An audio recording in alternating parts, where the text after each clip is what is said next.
Baik, kita mulai. Assalamualaikum warahmatullahi wabarakatuh. Innal hamdalillah hamdan katsiran bi ni'matillah la haula wala quwata illa billah. Sholatan wa salaman daiman li Rasulillah Muhammad ibni Abdillah wa ila alihi wa sahbihi wa mawalah wa man tabi'ahu ila yaumil qiyamah. Amma ba'd. Alhamdulillah ya anak-anak, hari ini kita bisa bertemu kembali pada mata pelajaran pendidikan agama Islam. Bagaimana kabarnya semua? Sehat? Alhamdulillah, jika semuanya dalam keadaan sehat. Adakah yang sakit? Baik, jika ada yang sakit, kita doakan semoga teman-teman kita yang sakit Allah sembuhkan dan Allah angkat penyakitnya. Baik anak-anak, sebelum kita mulai pembelajaran pada hari ini, alangkah baiknya kita berdoa terlebih dahulu. Berdoa menurut kepercayaan masing-masing. Berdoa dimulai.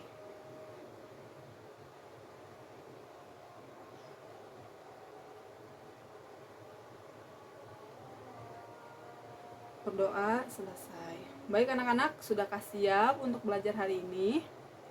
Jika sudah siap, pasang telinganya, pasang matanya, dengarkan saya berbicara di depan kalian, oke?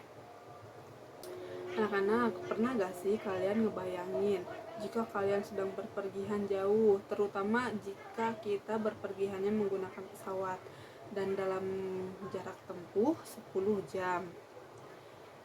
Nah, dalam perjalanan tersebut masuklah waktu zuhur, tapi kalian sudah tahu bahwa pesawat akan mendarat pada waktu asar.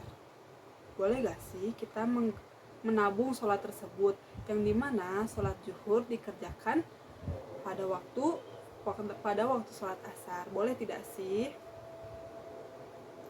Nah, itu yang akan kita bahas, yaitu menggabungkan suatu sholat atau yang bisa kita sebut dengan sholat jamak. Baik anak-anak, jadi hari ini kita akan membahas terkait sholat jamak. Diperhatikan ya agar kita semua paham.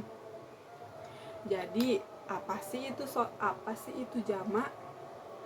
Jamak dalam bahasa Arab artinya menggabungkan. Jadi jamak dalam bahasa Arab artinya menggabungkan atau mengumpulkan. Jadi sholat jamak itu adalah mengumpulkan dua sholat fardu untuk dikerjakan pada satu waktu saja. Fasilitas ini Allah berikan kepada kita sebagai bentuk keringanan bagi umat muslim. Bagi umat muslim yang apa? Bagi umat muslim yang sedang dalam kondisi terdesak, lalu sulit. Nah, sehingga ibadah sholat tetap bisa dikerjakan dan dilaksanakan tepat waktu meskipun dalam keadaan rintangan. Nah, jadi sholat jamak itu gabungan antara dua sholat, yang mana yaitu sholat zuhur dan asar, kemudian sholat maghrib dan isya. Boleh gak sih kalau misalnya kita menjamak waktu subuh? Tidak boleh, karena waktu subuh itu mempunyai waktu tersendiri. Jika kalian bertanya, Bu, boleh gak sih kita menggabungkan sholat asar dan sholat maghrib? Jawabannya tidak boleh. Kemudian, Bu, boleh gak sih menggabungkan sholat isya dan sholat subuh? Tidak boleh juga. Apa aja sih yang membolehkan kita menjamak sholat? Yang pertama, kita sedang dalam perjalanan dengan jarak tempuh kurang lebih 80-86 km.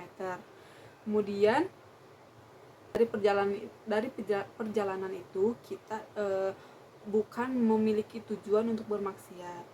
Lalu yang ketiga, sedang dalam keadaan darurat, misal sedang hujan lebat, sakit, atau bencana. Nah, kita boleh menjamak sholat tersebut. Sholat jamak itu terbagi menjadi dua. Yang pertama yaitu ada sholat jamak takdim, dan yang kedua ada sholat jamak takhir.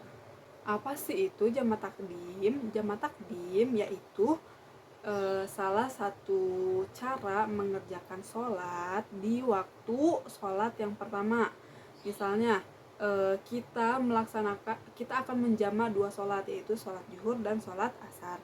Nah, kita melaksanakan dua sholat tersebut di waktu sholat zuhur. Itu namanya jamak takdim. Cara mengerjakan jamak takdim yaitu pertama kita melaksanakan sholat yang pertama dulu nih. Misalnya kita melaksanakan sholat zuhur dan sholat asar. Nah, kita menggabungkan dua sholat tersebut di waktu sholat zuhur.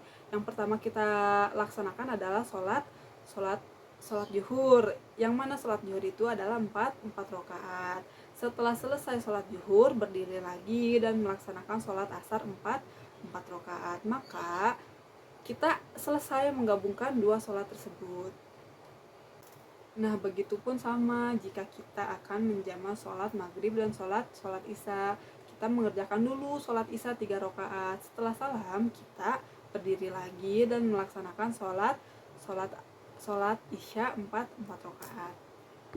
Nah, adapun syarat dan ketentuan sholat jamak takdim. Yang pertama yaitu niat pada sholat pertama. Jadi ketika kita sedang melaksanakan sholat pertama, kita sudah berniat akan menjamak sholat selanjutnya. Yang kedua yaitu tertib. Dan yang ketiga masih dalam perjalanan.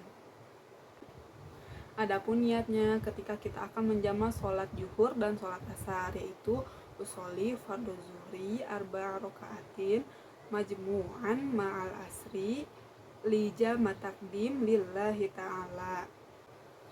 Dan niat sholat asarnya yaitu usolli fardhu asri arba'a raka'atin majmu'an ilaihi zuhri jamak takdimin lillahi ta'ala. Setelah selesai membaca niat tersebut, barulah kita melaksanakan sholat. Baik anak-anak, selanjutnya yang akan kita bahas yaitu mengenai sholat jamak takhir. Jamak takhir yaitu kebalikannya sholat jamak takdim, yaitu melaksanakan dua sholat fardu dengan cara menarik waktu sholat yang pertama ke dalam sholat waktu yang kedua. Jadi kita mengerjakannya di waktu sholat yang paling akhir.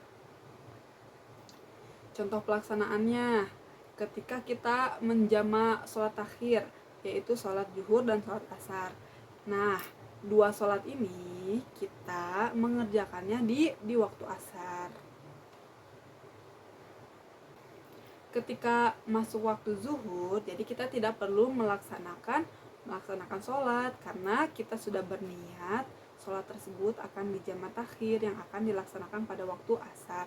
Begitupun dengan sholat jamak takhir untuk maghrib dan isya. Nah, adapun syarat sah jamak takhir, yang pertama niat akhir di waktu sholat pertama. Lalu yang kedua masih dalam perjalanan. Adapun ketika kita akan melaksanakan sholat jamak takhir yaitu sholat zuhur dan sholat asar. Adapun sholat jamak takhir dengan niat usolli fardhu zuhri arba'a raka'atin majmu'an ilal asri jamak takhiri lillahi ta'ala. Begitupun dengan niat sholat yang lainnya seperti itu. Baik anak-anak, selesai tidak terasa ya, selesai sudah pertemuan kita pada hari ini. Semoga apa yang Ibu sampaikan bermanfaat untuk kalian.